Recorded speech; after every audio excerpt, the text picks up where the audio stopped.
শনিদেবের জন্ম নিয়ে পুরাণে অনেক কিছু বর্ণনা রয়েছে।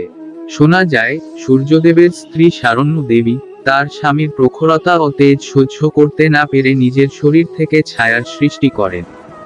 সেই ছায়া তিনি নিজের জায়গায় বসিয়ে রেখে তপস্যায় যান। সেই সময় ছায়ার সঙ্গে সূর্যদেবের মিলনের ফলে শনির জন্ম হয়, কিন্তু তার গায়ের রং হয় কুচকুচে কালো, যা নিয়ে সূর্যদেব দেবী ছায়াকে তার পবিত্রতা নিয়ে প্রশ্ন তুলতে থাকেন। মায়ের এই অপমান সহ্য করতে পারতেন না শনিদেবও।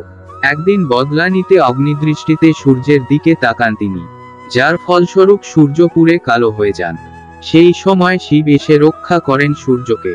শিবই সূর্যকে সমস্ত সত্যি জানান এবং কোনো অন্যায় দেখলে তার বিচার করার ক্ষমতা দিয়ে যান শনিকে। সেই থেকেই বিচারের দেবতা হিসাবে পরিচিত শনিদেবও। জ্যোতিষশাস্ত্রে শনিদেবকে শনি ডাভি 9টি গ্রহের মধ্যে অত্যন্ত গুরুত্বপূর্ণ বলে মনে করা হয়। শনিদেবও ন্যায়বিচারের দেবতা এবং মানুষকে তাদের কর্মের ভিত্তিতে ফল দেন তিনি। হিন্দু ক্যালেন্ডার অনুযায়ী জ্যৈষ্ঠ মাসের অমাবস্যার দিন শনি জয়ন্তী শনি যে অংশ উদযাপিত হয়। এই দিনে শনিদেবের উপাসনা করলে তিনি বিশেষ আশীর্বাদ দেন। এই বছর শনি জয়ন্তী পড়েছে 10ই জুন, বৃহস্পতিবার। 9ই জুন দুপুর 12.27 থেকে 10ই জুন দুপুর 2.52 পর্যন্ত অমাবস্যা থাকবে এদিন।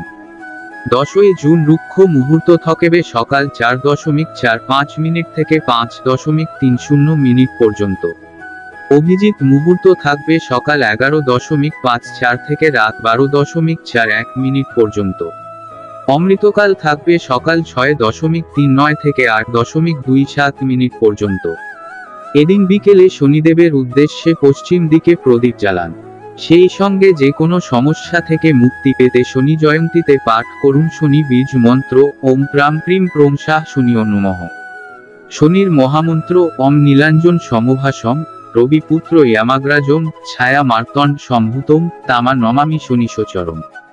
শনির গায়ত্রী মন্ত্র ওম শনিয়েচরেও ভিদমহে সূর্যপুত্র ধীমাহি তন্ন মণ্ডা প্রচদয়া।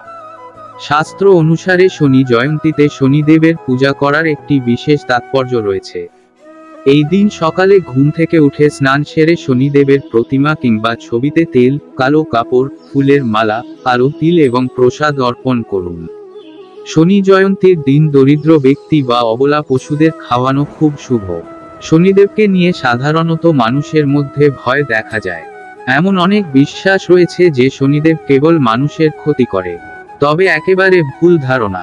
শাস্ত্র অনুসারে শনিদেব যে কোনো ব্যক্তির কর্মের উপর তার শাস্তি স্থির করেন। যদি ভিডিওটা ভালো লাগে তাহলে সাবস্ক্রাইব করতে ভুলবেন না যেন। ধন্যবাদ।